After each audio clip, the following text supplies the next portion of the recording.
We understand that getting a copyright strike can be disappointing and worrying for creators. We also know that creators often don't break the rules intentionally and just want to get back to making great content. So let's walk through a bit about what copyright strikes are so you can understand why they happen and what actions you can take when you get a strike.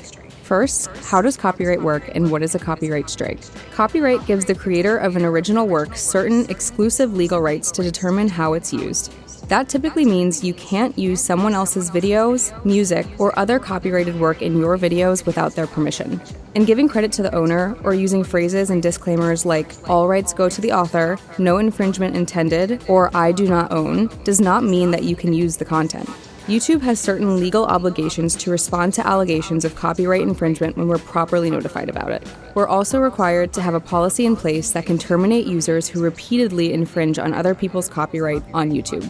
So, we set up a copyright strike system. If you get a copyright strike, it means that a rights holder requested the removal of their copyright-protected content from your video. When a copyright removal request is submitted, we review it. Then, if we determine that it appears valid, we remove the video from YouTube and issue a strike to comply with copyright law.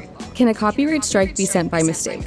YouTube has dedicated teams working to detect and prevent the abuse or invalid use of our tools, and we terminate tens of thousands of accounts each year that try to abuse our copyright tools. So when a copyright removal request is submitted, YouTube reviews it to make sure it has the information required and shows no signs of abuse. However, if you believe your video was taken down unfairly due to an abusive, invalid, or mistaken copyright strike, there are actions that you can take. So now, let's walk through options you have if you receive a copyright strike. You can wait for the strike to expire. Copyright strikes expire after 90 days, as long as you have less than 3 strikes. You'll also need to go through copyright school for any strike to expire. You only need to complete copyright school once, and it aims to help creators understand copyright principles and how they're enforced on YouTube. If you believe your video was taken down by mistake or due to an abusive copyright strike, you can submit a counter notification. This is a legal request for YouTube to reinstate content that was removed due to a copyright removal request. Be sure to include valid reasons for why you believe the copyright removal was unjustified. YouTube cannot determine ownership or mediate on behalf of content owners. When it comes to submitting a counter notification, here are some things you may wish to do. Document everything. Keep records of all communication, notices, and evidence you have to support your case. And understand fair use. Familiarize yourself with fair use laws and guidelines to see if it's relevant for your case. Another action you can take is to contact the claimant directly. Try reaching out to the person or entity who filed the copyright strike. It's possible they made a mistake or are willing to retract the claim. Note that you can always find more information about your copyright strike by going to YouTube Studio, then Content, then filtering by copyright, and going to the restrictions column. If your copyright issue is complex, or if you're unsure about the process, seeking legal advice may be helpful. This may also be relevant if you're concerned about disclosing your personal information to the claimant who removed your video. You may authorize a representative, like an attorney, to email a counter notification on your behalf to copyright@youtube.com. Note that if you receive 3 active copyright strikes in 90 days, your account can be terminated, and your videos can be removed from YouTube. There is no warning for copyright strikes, but the first 2 strikes have no impact on your account or what features you can access. To learn more about copyright strikes, check out the links in the description. Thanks for watching.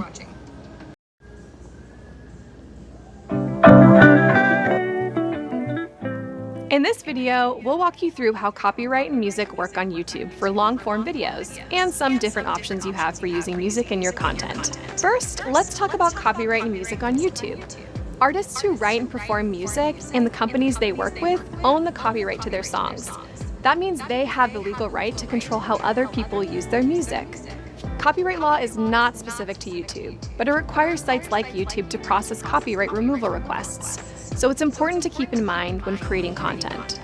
Remember, videos uploaded to YouTube get scanned against a database of audio and visual content that's been submitted to us by certain copyright owners. So if you upload content that contains copyright-protected music, your content could get a Content ID claim, which means it could be blocked or made ineligible for monetization. Or it could get a copyright strike, which means it could be taken down completely. Note that shorts operate a bit differently. They've been set up to allow creators the freedom to use music when added via our Shorts audio library. But keep in mind, if you choose to use a song in your short from outside the Shorts audio library, you may receive a Content ID claim or be subject to a takedown request. There are also some common misconceptions about copyright and how it works on YouTube. So here are some things to keep in mind to help protect your content from copyright removal requests or content ID claims. First, giving credit to the copyright owner or using phrases and disclaimers such as, "All rights go to the author," "I do not own," or "No infringement intended," does not give you the rights to use the copyrighted work. You need to make sure you've secured all the necessary rights to all copyright-protected elements in your video before you upload it to YouTube. Just because you recorded something yourself doesn't always mean you own all rights to upload it to YouTube. If your video includes someone else's copyright-protected content, such as copyrighted music playing in the background, or even singing, humming, or playing some of a song on an instrument, you can still be subject to potential copyright claims and takedowns. There is no minimum amount of time you're allowed to use someone else's copyrighted work. If you're using any amount of content that you don't own or don't have permission to use, even a few seconds, you're taking a risk of receiving a claim or takedown. Even if there are videos on the site that appear similar to what you've uploaded, that doesn't necessarily mean you also have the rights to post the content. Sometimes a copyright owner authorizes some uses or works, but not all, to appear on our site. If you believe your use of the content qualifies for a copyright exception, such as fair use or fair dealing, keep in mind that only courts can ultimately make that determination. You may want to consult with an attorney before relying on a copyright exception. We know that copyright can seem overwhelming and intimidating, and we know that adding music can help achieve your creative vision. So how can you do so without worrying about copyright or earning less from using music? The good news is there are options that YouTube has developed and that creators should know about. So now let's talk about what options you do have for using music. First, all creators have access to the YouTube audio library, where you can download music and sound effects free of charge for use in your videos. These tracks are copyright safe when used on YouTube, and using them won't result in a content ID claim or affect monetization status. To get to the audio library, go to YouTube Studio, then Audio Library. You can search through music tracks and sound effects and filter by title, genre, mood, artist, or duration. To preview any track, click the play button. And once you've found the perfect track, you can download it to use in your content. It's important to note that while all the tracks in the audio library are free of charge, some require attribution, or written credit in your content's description. These tracks are covered under the Creative Commons license, and are marked with a CC icon in the license type column. To properly give attribution, click this icon, then click copy, then paste this in your video's description. If you want to find music that doesn't require attribution, click the filter bar, then attribution not required. If your video uses any music from the YouTube audio library, a music section will show on your video's watch page. If you're in the YouTube Partner Program, you'll have access to Creator Music. Creator Music combines all the tracks and sound effects of the YouTube audio library with a library of mainstream music you can use in your videos without the risk of losing monetization. To get to Creator Music, go to YouTube Studio, then Creator Music. If you have a specific track or artist in mind, you can use the search box on the homepage or Browse tab. You can also filter by genre, mood, vocals, BPM, duration, and price. When you filter by price, you can find tracks that are free of charge, both from music partners and from the audio library. You'll also see icons that represent the different usage terms that songs have within Creator Music. You'll see whether you can buy a license up front or share revenue with the artist or rights holder.